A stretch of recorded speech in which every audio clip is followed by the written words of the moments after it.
बिस्मिल्लाहिर्रहमानिर्रहीम। अस्सलाम वालेकुम। मैं हूं आपकी होस्ट आयशा ईमान और आप लोग देख रहे हैं encyclopedia on your channel city 55। उम्मीद करती हूँ कि आपका दिन अच्छा गुजरा होगा और होप्स हो कि जो आपका आने वाला दिन है वो भी इसी तरह से जो है अच्छा गुजरे। अगर कोई प्रॉब्लम है, कोई टेंशन है, कोई भी थोड़ा सा इशू है तो हमें यही उम्मीद रखनी चाहिए कि हम यही कोशिश रखते हैं कि अगला दिन जो है हमारा बिल्कुल टेंशन फ्री हो, बिल्कुल किसी चीज़ की टेंशन ना हो। यानी हर शख्स चाहता है कि वो बिल्कुल रिलैक्स जो है अपना टाइम गुजारे।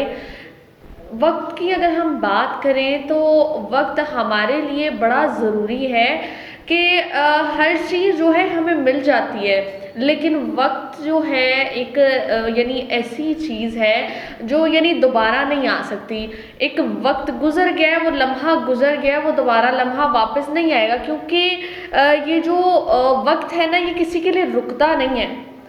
क्योंकि इसीलिए कहते हैं कि वक्त की पाबंदी जो है बड़ी ज़रूरी है। पंक्चुअलिटी एक ऐसी चीज़ है जो हर इंसान की हैबिट में सबसे अहम किरदार जो है अदा करती है।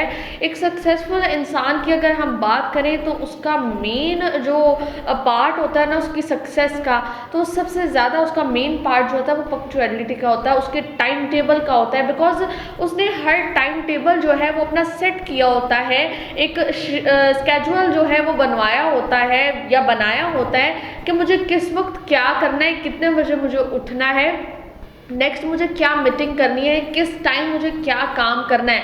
यानी उसकी ज़िंदगी में एक मतलब एक पार्ट जो है ना उसका मेन पार्ट, सक्सेसफुल होने का मेन पार्ट सिर्फ यही है कि पंक्चुअलिटी बहुत ज़रूरी है। और पंक्चुअलिटी अगर हमारे अंदर नहीं ना होगी तो हम जैसे आजकल के दौर में हम मतलब बेवक्त उठते हैं, बेवक्त सोते हैं। 8 बजे सुबह, जिस तकरीबन ज़्यादा से ज़्यादा अगर हम लेट हो भी जाएं तो तकरीबन 7 से 8 बजे सुबह हो जानी चाहिए, हमें सुबह उठ जाना चाहिए। लेकिन आजकल जो है एक तो कोरोना की वजह से देन हमारी जो है रूटीन्स इतनी ख़राब हो गई हुई हैं। 10-10, 11-11 बजे हम लोग उठ के नाश्ता करते हैं, हमें ब्रेकफास्ट का नहीं पता, लंच का नहीं पता, डिनर किस टाइम करना है। यानी हर चीज़ की तरतीब जो है वो चेंज होकर रह गई है। तो प्लीज़ इस चीज़ को जो है बड़ा एक इम्पोर्टेंट, अपनी लाइफ का जो इम्पोर्टेंट पार्ट है इसे बनाएं, क्योंकि वक्त जो है अगर एक दफ़ा गुजर जाए तो वो वक्त दोबारा नहीं आता। वक्त एक ऐसी चीज़ है जो किसी के लिए रुकता नहीं है।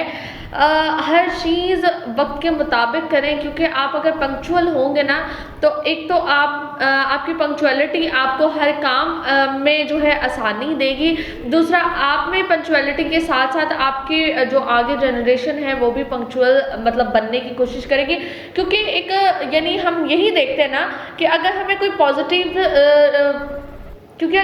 पॉजिटिव चीज़ पसंद आती है, किसी का कोई पॉजिटिव कोट ही क्यों ना पसंद आ जाए, हम उसे जो है अडॉप्ट करने की कोशिश करते हैं। लेकिन हम में से जो 100 में से 50% लोग हैं वो हम में से ही हैं, हम जैसे लोगों में से ही हैं जो यानी अगर पॉजिटिव चीज़ को पसंद तो करते हैं, अपने स्टेटस पे लगा तो देते हैं, लेकिन उसको अगर आपको पसंद आ गई है ना तो आप ये सोचें कि आपको भी इस चीज़ को जो है अडॉप्ट करना चाहिए। हर चीज़ का एक वक्त होता है, हर चीज़ का एक टाइम मुकर्रर होता है। अगर हम बात करें सूरज के गुरूब और तुलू होने की, तो अगर वो एक अपने यानी 1 मिनट के लिए थोड़ा सा ऊपर या नीचे हो जाए तो हमारे लिए यानी ये बड़ी टफ चीज़ हो जाती है। तो यानी रात अपने वक्त पे होती है, दिन अपने वक्त पे होता है, सूरज दिन पे निकलता है, यानी हर चीज़ प्रॉपर वे से चल रही है। तो क्यों ना हम भी हर चीज़ एक प्रॉपर तरीके से करें, यानी हर चीज़ को प्रॉपर वे से लेके चलें, अपने पंक्चुअलिटी को बड़ा जो है एक मेन पार्ट बना लें अपनी ज़िंदगी का, कि हमें हर चीज़ जो है अपना कोई भी काम करना है, कोई भी चीज़ करनी है तो थ्रू जो है अपने पंक्चुअलिटी के साथ एक टाइम टेबल बनाए, एक स्केड्यूल बनाए जिसके थ्रू आपको डेली का जो है काम करना है, ताकि आपको काम करने में भी ईजी हो, कोई डिफ़िकल्टी ना हो। यानी आप अगर कोई काम कर रहे हैं दिन में आपने सोचा है कि मैंने ये काम करने हैं, अगर आप उसकी स्केड्यूल बना लेंगे, इस वक्त मैंने ये काम करना है, इस वक्त ये काम करना है, तो देन ये आपके लिए बहुत इजी हो जाएगा। लेकिन आप एक इरेगुलर चीज़ जब करेंगे ना, तो वो इरेगुलर ही बन के रह जाएगा। जब उसमें से कोई एक काम मिस हो जाएगा तो वो आपके लिए थोड़ा सा टफ हो जाएगा, वो अगले दिन पे पड़ जाएगा। हमारी कोशिश होती है कि हम कह देते हैं कि ये चले कल कर लेंगे, आज रहने दें कल कर लेंगे, कल कल करते करते बड़ा टाइम गुजर जाता है। जो काम वक्त पे ज़रूरी है उसे वक्त पे करना ही लाजमी है। तो जी व्यूवर्स, आते हैं अपने टॉपिक की तरफ कि आज का टॉपिक क्या है। आज का टॉपिक बड़ा जो है डिफरेंट सा है। टॉपिक ये है कि आजकल जो है हाइट बड़ी जो है हर इंसान की लाइफ में जो है हाइट बड़ी प्रेफर करती है।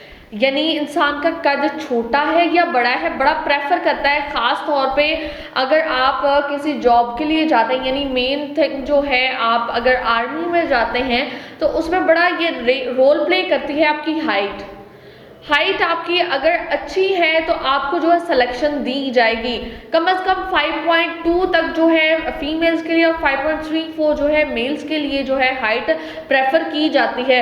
लेकिन आजकल का जो है ना, पहले तो बड़ा इजी था, मतलब बड़ी एक नॉर्मल सी बात थी, एक नॉर्मल जो है हाइट होती थी। लेकिन जैसे आजकल का दौर है, बड़ी आजकल लोगों की हाइट बहुत कम है, यानी किसी की 5 है, 5.1 है, जस्ट इतनी आजकल जो है हाइट देखिए, चाहे वो मेल्स हैं चाहे वो फीमेल्स हैं, तकरीबन 5 to 5.2 तक जो है इनकी हाइट होती है। और आजकल ज़्यादा हाइट के लोग जो हैं बहुत कम देखे जाते हैं। और ये हमारी लाइफ में ख़ास तौर पर मेल्स और फीमेल्स में मतलब बहुत प्रेफर करती है। तो आज हम बात करेंगे कुछ मतलब टॉलेस्ट मैन के बारे में, टॉलेस्ट मैंस के बारे में, यानी जो लोग यानी बहुत कद्दावर हैं उनके बारे में बात करेंगे। आप लोगों ने ज़रूर नाम सुना होगा आलम चन्ना का। जी बिल्कुल, ये कहा जाता है कि ये दुनिया में सबसे लंबा कद जिसे कहा जाता है, यानी टॉलेस्ट मैन एवर जो है जिसे कहा जाता था, वो पाकिस्तान से ताल्लुक़ रखने वाली एक शख्सियत थी जिसे आलम चन्ना कहा जाता है, जिसे आलम चन्ना कहा जाता है। उसका नाम आलम चन्ना था। कहते हैं कि रातों रात में ही इस शख्स को बड़ी शख्सियत मिली, सिर्फ उसकी कद की वजह से। हर शख्स जो है इसे यानी एक डिफरेंट सी चीज़, यानी उसकी हाइट इतनी ज़्यादा थी कि सब लोग देख के हैरान हुआ करते थे। लेकिन जो खुद आलम चन्ना खुद एक ऐसा इंसान था जो अपनी इस शख्सियत के से बहुत तंग आ गया था, इस शोहरत से बहुत तंग आ गया था कि यानी वो जैसी अपनी आम ज़िंदगी गुजारता था, उसे यही था कि मैं उसी तरह की अपनी ज़िंदगी जो है गुजारूं। तो जी हम बात कर रहे हैं यानी सबसे जो जिसका बहुत कद आवर इंसान आलम चन्ना, जो जिसका ताल्लुक़ पाकिस्तान से था।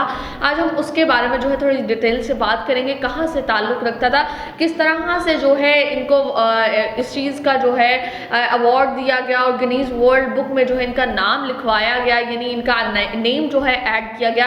तो जी आलम चन्ना जो है पाकिस्तान के सूबा सिंध में उसके नेक्स्ट ज़िला जो है सेवन में, वहाँ पर जो है मतलब पैदा हुए। नॉर्मल जब मतलब शुरुआत ही जब आहिस्ता आहिस्ता वो ग्रो अप हुए तो उनकी नॉर्मल हाइट थी। यानी कहते हैं कि मतलब जब वो ग्रो अप आहिस्ता आहिस्ता उनकी एज बढ़ती जा रही थी तो देन इतनी ज़्यादा जो है उनकी हाइट फील नहीं हुआ करती थी। लेकिन एकदम से जब वो बड़े हुए तो उनकी हाइट में बहुत ज़्यादा जो है इजाफा हुआ और ये एक नॉर्मल हाइट से भी जो है ज़्यादा हाइट हो गई उनकी। कहते हैं कि आलम चन्ना जो थे वो पढ़े लिखे नहीं थे, लेकिन उनके जो फैमिली बैकग्राउंड था एक गरीब घराने से ही मतलब एक गरीब घराने से ही वो ताल्लुक़ रखते थे। और कहते हैं कि यानी जो इनके मर्द थे सेवन शरीफ में रहा करते थे, तो वहीं पर एक मज़ार था, वहाँ पर जो है मुलाजमत करते थे। इसके बारे में मज़ीद बात करेंगे लेकिन एक छोटे से ब्रेक के बाद।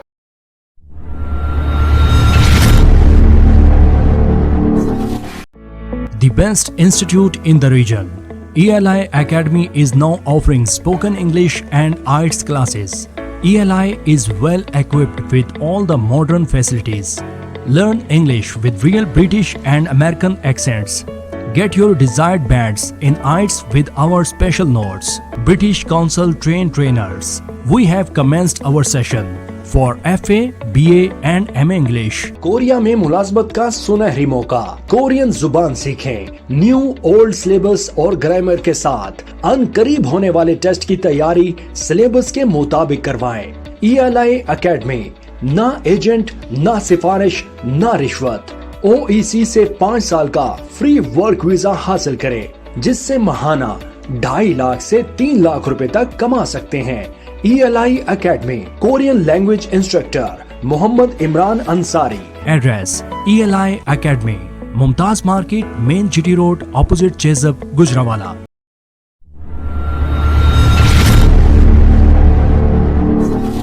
वेलकम बैक व्यूअर्स, मैं हूं आपकी होस्ट आयशा ईमान और आप लोग देख रहे हैं encyclopedia on your channel city 55। तो जी, ब्रेक से पहले हम बात कर रहे थे, ब्रेक से पहले क्या हम बात आज जिस टॉपिक के बारे में बात कर रहे हैं वो है यानी जिनके जो वर्ल्ड रिकॉर्ड जिनका बनाया गया है, यानी जो दुनिया में सबसे कद आवर शख्सियात है, हम उनके बारे में आज बात कर रहे हैं। यानी नॉर्मल हाइट, नॉर्मल इंसान की जो हाइट होती है वो तकरीबन 5.1 यानी तकरीबन 5.2 से लेके 5.34 जस्ट इतनी ये एक नॉर्मल हाइट है। लेकिन अब इससे ज़्यादा अगर आप चले जाए 7, 7.1, 6.10 एंड ऑल दैट, इस तरह से जो अगर हाइट चली जाए तो बहुत ज़्यादा जो है एक आम इंसान में और उस इंसान में बहुत ज़्यादा डिफरेंस आ जाता है। तो इसी तरह से हम बात कर रहे हैं पाकिस्तानी एक शख्सियत थी आलम चन्ना के बारे में हम आज बात कर रहे हैं कि किस तरह जो है इन्होंने शोहरत पाई। तो जैसे मैंने बताया कि आलम चन्ना जो है सिंध के ज़िला जो है सुबह सिंध के ज़िला सेवन में जो है पैदा हुए और वहीं से जो है ग्रो अप हुए, वहीं से उनकी जो है तरबियत शुरू हुई। पढ़े लिखे नहीं थे, तालीम हासिल नहीं की थी, लेकिन कहा जाता है कि सेवन शरीफ में जो मज़ार है वहाँ पर जो है वो उनकी जो फैमिली बैकग्राउंड था वो एक गरीब घराने से था और वहीं से उनके जो उस फैमिली के मर्द हजरात थे वो वहीं पे सेवन शरीफ में जो मज़ार था वहीं पर जो है मुलाजमत किया करते थे। शुरू से उनकी फैमिली बैकग्राउंड से ही जो है इस मज़ार पर जो है मुलाजमत किया करते थे। तो इसी तरह जब आलम चन्ना जब मतलब इस काबिल हो गए कि वो काम करें तो उन्होंने जो है वहाँ पर जो है मुलाजमत करना शुरू की। इनके ज़िम्मे जो है आलम चन्ना के ज़िम्मे जो है मज़ार का कुछ हिस्सों का यानी मज़ार के कुछ ऐसे हिस्से थे जिनको साफ़ रखना आलम चन्ना का जो है काम था। तो 1978 में जो है हर साल जो है सालाना उर्स हुआ करता है, तकरीबन हर मज़ार पे जो है सालाना उर्स जो है किया जाता है। इसी तरह सेवन शरीफ के जो ये सेवन मज़ार था यहाँ पर भी जो है सालाना उर्स था। 1978 की बात है कि सालाना उर्स जो है मनाया जाता है। उस जगह पर जो है कुछ मेले वगैरह लगाए जाते हैं और वहाँ पर जो है जब मेला जो लोग लगाते थे वहाँ पर एक सर्कस के मालिक ने आलम चन्ना को देखा और कहा, उन्हें जो है ऑफ़र की, इस चीज़ की कि आप क्यों ना हमारे सर्कस में हिस्सा लें। यानी जैसे मैंने बताया कि उनका कद जो है बड़ा एक्स्ट्रा जो है टॉल था, एक्स्ट्रा वो लंबे थे, एक आम इंसान से ज़्यादा उनका जो कद है वो लंबा था। तो इस वजह से जो है क्यों ना इनको सर्कस की कुछ जो है उसमें शामिल किया जाए, क्योंकि सर्कस एक ऐसी चीज़ है जिसमें हर मुख्तलिफ करतब दिखाया जाता है, हर मुख्तलिफ चीज़ जो है वो करने की कोशिश की जाती है। तो उस मालिक ने, सर्कस के मालिक ने जो है आलम चन्ना को ऑफ़र की इस चीज़ की कि क्यों ना आप हमारे जो है इसके सर्कस में क्यों ना आप हिस्सा लें। तो आलम चन्ना ने जो है इसकी पेशकश को, ये जो सर्कस का मालिक था उसकी पेशकश को जो है कबूल किया और कहा कि ठीक है जी, मैं इस सर्कस में जो है हिस्सा लूँगा। आलम चन्ना जो है इस सर्कस के थ्रू एक स्टार में तब्दील हो गई। यानी जिस तरह ही पहले तो वो एक आम शख्स की तरह, आम इंसान की तरह मज़ार पर अपनी ज़िंदगी गुजारे थे, लेकिन एक रात में ही उनको एक स्टार में मतलब तब्दील कर दिया गया। कहते हैं कि उन्होंने सर्कस में जो है कहते हैं उन्होंने सर्कस के थ्रू जो है इस जिस शख्स के साथ उन्होंने यानी हम कह सकते हैं कि कॉन्ट्रैक्ट किया, उनके थ्रू ही सिंध का कोना कोना जो है, सिंध के कोने कोने का जो है सफ़र किया और जो है अपने सर्कस का सफ़र जारी रखा। कहते हैं कि इस सर्कस में 2 छोटे कद के जो है जोकर थे, जो अपने मुख्तलिफ जो है करतब दिखाया करते थे। लेकिन इसमें जो है हम सोचते हैं कि आलम चन्ना का क्या काम था इस सर्कस में, तो इसमें यही काम था उनका कि सिर्फ उन्होंने चल कर आना है और जो छोटे कदावर के जो छोटे छोटे जोकर्स थे उनको उठाकर उनको अपने कंधों पर जो है बैठाना था। इस तरह से जो है उनका कोई काम हुआ करता था।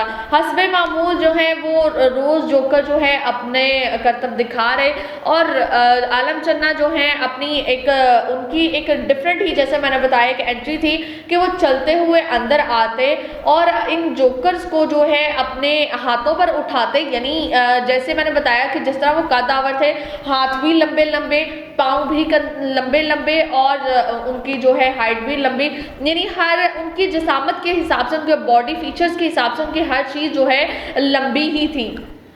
तो इसी तरह एक तो वो छोटे कद के जो है जोकर्स थे, तो वो इजीली जो है उन्हें अपने हाथों पर उठाकर उन्हें जो है अपने इजीली कंधों पर बिठा लिया करते थे। आलम चन्ना जो है एक तो उनको कंधे पर बिठा लेते थे, उसके जब उनको पकड़ा करते, उनको पकड़कर झपट लेते और अपने कंधों पर बिठा लेते।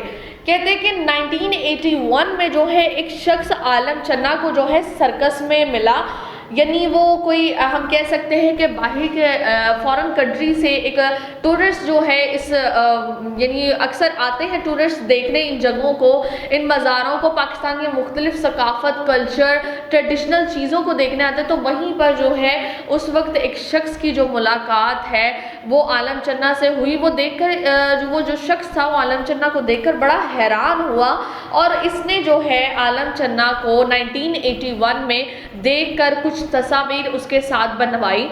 और गिनीज वर्ल्ड बुक, आपको पता तो है गिनीज वर्ल्ड बुक जो है एक वो बुक है जिसमें तमाम वर्ल्ड रिकॉर्ड, जो बेस्ट वर्ल्ड रिकॉर्ड होते हैं उनके बारे में जो है लिखा जाता है, उसमें जो है ऐड किया जाता है। तो गिनीज वर्ल्ड बुक के जो कह सकते हैं एडिटर हैं, उनको 1981 में उस शख्स ने जो है एक ख़त लिखा और साथ ही साथ जो तस्वीर जो है उन्होंने आलम चन्ना के साथ कुछ तस्वीर बनवाई थी, कुछ पिक्चर्स जो है बनवाई थी, उन तस्वीरों को उस ख़त के साथ अटैच करके, उस लेटर के साथ अटैच करके जो है उस एडिटर को भेजी। आफ्टर दैट, आफ्टर 5 मंथ्स जो है आलम चन्ना जो है गिनीज वर्ल्ड के कुछ अफसरान जो हैं वो सूबा सिंध के दारुल खिलाफा यानी पाकिस्तान के सबसे बड़े शहर यानी रोशनियों का शहर जिसे कहा जाता है कराची, वहाँ पर जो है तशरीफ़ लाए और वहाँ से उसके थ्रू जो है वो सेवन शरीफ पहुँचे और देन वहाँ पर उन्होंने जो है आलम चन्ना से मुलाकात की। जब उन्होंने इस वक्त जो है उनसे मुलाकात की तो तब जो है आलम चन्ना की हाइट जो है, उनका जो कद था वो तकरीबन कहा जाता है कि 7 फुट और 7 इंच था। यानी आजकल अगर नॉर्मल इंसान यानी नॉर्मल हाइट अगर कहें तो 5.2 जो है बड़ी अच्छी हाइट कहा जाता है कि एक शख्स की बड़ी अच्छी हाइट है, लेकिन 7 फीट एंड 7 इंचेस हाइट एक बहुत मतलब कहा जा सकता है बहुत बड़ी हाइट है, टॉलेस्ट हाइट कहा जाता है। तो उस वक्त जो है इन्हें जो है बरतानिया के तौर पर तो उस वक्त जो है इनकी हाइट 7 फीट एंड 7 इंचेस थी। देन बरतानिया पहुंचकर गिनीज के जो अफसरान जो थे, ऑफिसर्स जो थे वो आए थे देखने, उन्होंने वहां जाकर जो है इस आलम चन्ना को सबसे तवील कद इंसान के तौर पर जो है गिनीज वर्ल्ड बुक में जो है ऐड कर दिया गया। जब ये चीज़ जो है बड़ी एक अनोखी डिफरेंट चीज़ थी तो ये सब पूरे पाकिस्तान की तमाम अखबारात में, बैरून मुल्क यानी फॉरेन कंट्रीज़ में जो है इस चीज़ को न्यूज़पेपर्स में जो है इसे ऐड किया गया, तमाम न्यूज़पेपर में जो है इसको शाया किया गया। ये खबर जो है सबसे पहले कहा जाता है सिंध में जो है इस खबर को जो शोहरत मिली और आहिस्ता आहिस्ता ये बड़ी तादाद में जो है फैलती गई। जब जो है इसी तरह कहा जाता है कि एक रात की निस्बत जो है, एक रात में जो है आलम चन्ना जो है एक बड़े एक रात में जो है आलम चन्ना को इतनी शोहरत मिल गई जिसका उन्होंने सोचा भी नहीं था। कहा जाता है 1982 से 1998 तक, यानी उनकी वफात तक, यानी इन्हें टॉलेस्ट मैन के नाम से जाना जाता था। जिस चीज़ से इन्हें शोहरत मिली वो इस चीज़ से बड़े परेशान थे, तो इन्होंने सर्कस छोड़कर दोबारा से जो कहा जाता है कि अपने मज़ार पर जो है अपना वक्त दोबारा, अपनी मुलाजमत जो है वहाँ से शुरू कर ली और अपनी जो है नॉर्मल ज़िंदगी गुजारना शुरू कर दी। 1985 में उस वक्त वज़ीर आज़म जो थे ज़ियाउल हक थे, उन्होंने भी जो है आलम चन्ना के साथ जो है तस्वीर बनाने की जो है ख्वाहिश की और जो है कहा जाता है कि आलम चन्ना को मुख्तलिफ ममालिक की तकरीबात में भी शामिल होने का जो है इन्विटेशन कार्ड्स आया करते थे, उन्हें दावतें मिलती थी। कहते हैं कि लेकिन मज़ार पर जो है उन्होंने इसी तरह से इतनी शोहरत मिलने के बाद भी वो मज़ार पर उसी तरह आया करते थे जिस तरह जो पहले शोहरत मिलने से पहले आया करते थे। यानी वो ये नहीं कहते थे कि अब मैं बड़ा फेमस शख्स हो गया हूँ तो मैं एक एटीट्यूड सा अपने अंदर ले आऊँ, बिल्कुल भी नहीं। यानी जैसे थे उसी तरह जो है मज़ार पर आया करते थे। कहते हैं कि मार्च 1985 में कुछ गवर्नमेंट ऑफिसर से मिलने आए और 23 मार्च को जो है 23 मार्च को ज़ियाउल हक के दौर में जो है एक योम पाकिस्तान की तकरीब थी। योम पाकिस्तान की तकरीब में परेड के दौरान जो है आलम चन्ना को जो है एक टॉलेस्ट मैन होने का एक जो है अवार्ड भी दिया गया और इसे खुसूसी तौर पर ज़ियाउल हक ने ही इन्हें पेश किया। बहुत से रिपोर्टर ने इसकी जो है कुछ तस्वीर भी ली और कुछ अरसे तक जो है इसे बहुत ज़्यादा शोहरत भी हासिल हुई। कई अरसे तक जो है आलम चन्ना जो है गवर्नमेंट के थ्रू ही अपने तमाम सफ़र बाहर फॉरेन कंट्रीज़ के जो है हम कह सकते हैं वर्ल्ड टूर किया करते थे। लेकिन जब उनकी काफ़ी अरसे तक तबीयत ख़राब हो गई तो गवर्नमेंट के थ्रू ही इन्हें जो है बाहर अमेरिका में भेजा गया ताकि इनकी अच्छी तरह से इलाज हो सके। बट जब अमेरिका पहुँचे डॉक्टर्स ने इलाज शुरू किया तो वो कोमा में चले गए। आफ्टर दैट इनकी जो है डेथ हो गई। लेकिन आलम चन्ना जो है सबसे पहले का दवर और टॉलेस्ट मैन जो है करार दिया गया और इनको जो है गिनीज वर्ल्ड बुक में भी जो है इसको ऐड किया गया इनके नेम को कि ये तमाम पूरे दुनिया में जो है टॉलेस्ट मैन के नाम से इन्हें जाना जाता है। तो हम कुछ और जो है टॉलेस्ट मैन के बारे में बात करेंगे लेकिन एक छोटे से ब्रेक के बाद।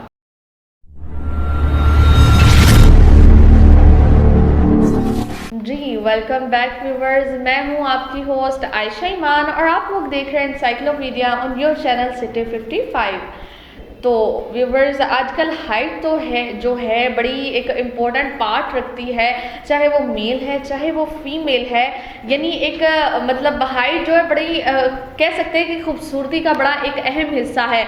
हमने मोटे शख्स भी देखे जो फैट होते हैं, कुछ स्मार्ट भी होते हैं। यानी हर चीज़ का हर एक की शख्सियत का एक डिफरेंट वे होता है। कुछ लोग जो हैं अपनी हाइट की वजह से खूबसूरत लगते हैं, कुछ अपनी लुक से खूबसूरत लगते हैं। लेकिन हर चीज़ में जो है हाइट बड़ा इम्पोर्टेंट पार्ट जो है हमारी लाइफ का जो है बड़ा मेन पार्ट समझा जाता है कि एक अगर हम एक हाइटेड पर्सन को, नॉर्मल हाइटेड पर्सन को देखें तो हम उसकी लुक देख के कहेंगे कितना यानी उसकी लुक कितनी डिसेंट सी लुक आ रही है।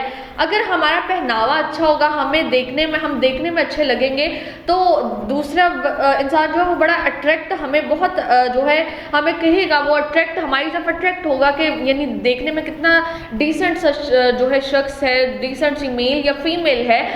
मतलब एक हाइट जो है बड़ा इम्पोर्टेंट पार्ट जो है हर इंसान की ज़िंदगी में जो है रहता है। तो जी ब्रेक से पहले हम बात कर रहे थे, बड़ी डिटेल में हमने बात की आलम चन्ना के बारे में जिन्होंने जो है ज़िंदगी एक नॉर्मल इंसान की तरह जो है ज़िंदगी गुजारी। अपने टॉलेस्ट हाइट की वजह से उन्होंने अपनी ज़िंदगी को रोक नहीं दिया। यानी कुछ लोग होते हैं ना, वो ये कह देते हैं कि अगर हमें कोई कमी है तो उन्होंने ये नहीं सोचा कि मैं अपनी सक्सेस से क्यों दूर रहूँ। कुछ लोग होते हैं जिनमें कोई ना कोई कमी, हर इंसान तो परफेक्ट नहीं होता, हर इंसान में कोई ना कोई कमी ज़रूर होती है। तो हम उस कमी को अगर हम रखेंगे अपने माइंड में तो वो जो हमारी कमी होगी वो हमें और कमज़ोर करेगी। तो कोशिश ये होनी चाहिए कि हम अपनी कमियों को ख़त्म करके हम ये ना सोचें कि अगर यानी मेरी अगर हाइट छोटी है, यानी मेरे बोलने का स्टाइल अच्छा नहीं है, या मैं अपने आप को बेहतर बनाने की कोशिश करें। आप अपने आप को गिल्टी फील ना कराएं, क्योंकि जब आप खुद गिल्टी फील करेंगे तो दूसरे भी आपको करवाने की कोशिश करेंगे। तो बी केयरफुल, आप जो है अपनी कमियों को, अपनी वीकनेस को दूसरों के लिए अपनी वीकनेस ना बनाएं कि किसी तरह मुझे वो जो है टॉन्ट करें या मेरे लिए कुछ गलत अल्फाज करें। अपनी सक्सेस के बीच में अपनी वीकनेस को ना लेके आए। सक्सेस बहुत ज़रूरी है। वीकनेस, जब आप सक्सेसफुल हो जाएंगे ना, तो जो आपको आपकी वीकनेस याद कराते हैं ना, वही लोग आपको आकर आपके साथ उस तरह से आपको मिलेंगे जिस तरह के आपसे कभी उन्होंने कुछ ऐसे अल्फाज नहीं यूज़ किए जिन्होंने आपके साथ कुछ गलत ना किया, वही आपको जो है आपकी सक्सेस की वजह से आपके करीब होंगे। तो जी बिल्कुल भी अपनी वीकनेस को अपनी जो है अपने रास्ते में ना आने दें, अपने सक्सेस के रास्ते में। तो जी हम बात कर रहे थे टॉलेस्ट मैंस के बारे में। तो क्वेश्चन हम बात करते हैं, ब्रेक से पहले हमने बात की थी आलम चन्ना के बारे में। अब हम वर्ल्ड जो दुनिया में टोटल जो है टॉलेस्ट मैंस हैं उनके बारे में बात करेंगे। तो रॉबर्ट ब्रोक्सी जो है एक शख्स थे, ये जो है रोमानिया के एक बास्केटबॉल प्लेयर हैं। यानी इनका ताल्लुक जो है वो रोमानिया से, और वहीं रोमानिया में जो है एक बास्केटबॉल प्लेयर हैं। यानी जो है रॉबर्ट जो है ये शुरू से रोमानिया में ही इनकी जो है स्टार्टिंग हुई, ग्रो अप हुए, और वहीं से जो है इन्होंने आहिस्ता आहिस्ता बास्केटबॉल के जो है प्लेयर बने। और कहते हैं कि जब डॉक्टर्स, एक तो स्टार्टिंग में तो ग्रो अप थोड़ा नॉर्मल नहीं थे, यानी उनकी एज से ज़्यादा उनकी हाइट जो है वो फील हुआ करती। जब इनके पेरेंट्स ने जो है कि हम क्यों ना डॉक्टर को चेक करवाएं, तो उन्होंने कहा कि इनको ड्यू जो है हार्मोन्स इम्बैलेंस होने की वजह से इनकी हाइट जो है बहुत ज़्यादा जो है ग्रो करती है।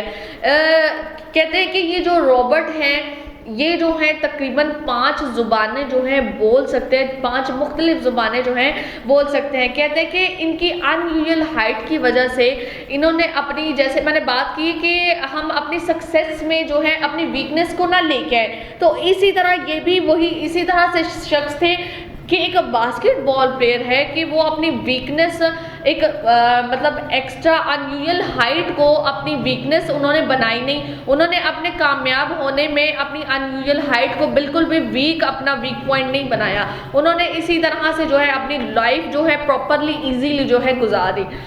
नेक्स्ट बात करते हैं इगोर के बारे में। इगोर जो है 6 ईयर्स के थे जब उनकी जो हाइट थी वो तकरीबन 5.10 थी। यानी 6 ईयर का बच्चा जो है उसकी 5.10 हाइट होना एक नॉर्मल चीज़ नहीं है। जब इसी तरह जैसे उन्होंने अपने डॉक्टर्स के साथ जो है रिकमेंड किया कि ये इतनी नॉर्मल हाइट नहीं है, नॉर्मल बच्चे की जो हाइट है इतनी नहीं होती, 6 ईयर में 5.10 हाइट होना एक बड़ी अनयूजुअल सी बात है। तो जब डॉक्टर को चेक करवाया गया, रिकमेंडेशन ली गई, तो डॉक्टर ने जब उनको प्रॉपर ट्रीटमेंट दिया गया तो उनको पता चला कि जो है इन्हें ब्रेन ट्यूमर था। इगोर को जो है ब्रेन ट्यूमर था, और ब्रेन ट्यूमर इस टाइप का था कि उनके जो हार्मोन्स थे वो स्पीडली जो है ग्रो कर रहे थे। उनकी नॉर्मल हाइट जो यानी हम कह सकते हैं टोटल हाइट जो है नॉर्मल हाइट 5.123 इतनी जो है नॉर्मल हाइट होती है, लेकिन जो इनकी लास्ट हाइट थी वो 7.8 है अभी भी। और कहते हैं कि इनकी जो हाइट है अभी भी आहिस्ता आहिस्ता जो है ग्रो कर रही है, यानी इनके हार्मोन्स का इशू ये है कि वो स्पीडली ग्रो करते हैं, उनकी ग्रोइंग नहीं रुकी।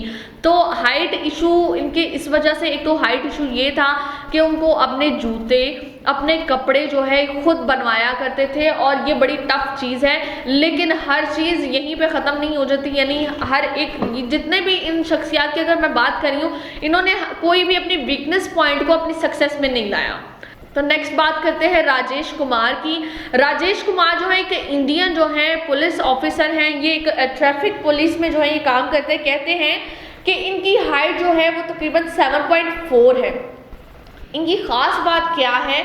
इनकी ख़ास बात ये है कि इनका वेट जो है 155 kg है। कहते हैं कि इनके डेली का खाना बड़ा डिफरेंट है, यानी एक नॉर्मल शख्स दिन में इतना खाना नहीं खा सकता जितना ये खाते हैं। यानी 40 अंडे, 40 रोटियाँ, 3 kg चिकन यानी 3 किलो चिकन, 5 लीटर दूध, 4 किलो फ्रूट एंड डेली ये इतना कुछ खाना एक नॉर्मल इंसान का, यानी हम ये नहीं कह सकते कि नॉर्मल इंसान इतना कुछ खा सकता है, लेकिन फिर भी इन्होंने जो है ये डेली की इनकी रूटीन है।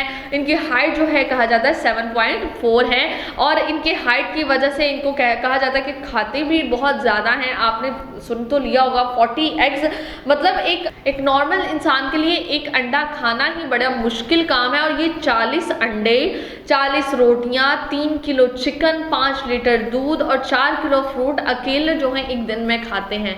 तो जी इब्राहिम तकीउल्लाह के बारे में बात करें। इब्राहिम तकीउल्लाह जो है पेरिस में पैदा हुए। जब वो 1 साल के थे तो उनकी हाइट 3.3 फीट थी। लास्ट वन की बात करेंगे सुल्तान कौसन के बारे में, जिनको आज भी जो है कहा जाता है कि सबसे ज़्यादा हाइट इनकी है। कहते हैं कि ये 10 दिसंबर 1982 में पैदा हुए और ये टर्किश में जो है इनकी ग्रो अप स्टार्ट हुई और वहीं से जो है इन्हें जो है गिनीज, जैसे आलम चना को गिनीज वर्ल्ड रिकॉर्ड में जो है ऐड किया गया, इसी तरह कौसन को भी वर्ल्ड रिकॉर्ड में ऐड किया गया।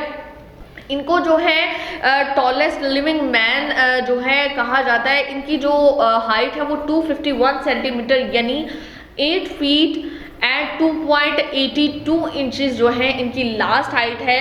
यानी सबसे ज़्यादा जो इस एरा में जो सबसे ज़्यादा हाइट वाले शख्स है वो है सुल्तान कौसन। इनकी हाइट जो है वो तकरीबन 8 फीट एंड 8.2 इंचेस है। तो यानी एक नॉर्मल अनयूजुअल सी हाइट है, लेकिन इन सब का ये चीज़ बड़ी मुझे भी पसंद आई कि इन्होंने अपनी वीकनेस पॉइंट को अपनी सक्सेस के बीच में जो है रुकावट नहीं बनाया। तो जी व्यूअर्स, होप्स हो कि आज का प्रोग्राम आपको पसंद आया होगा। फीडबैक लाजमी दीजिएगा और हमारे चैनल सिटी 55 को सब्सक्राइब कीजिएगा। अपनी होस्ट आयशा ईमान को दीजिए इजाज़त। अल्लाह हाफिज़।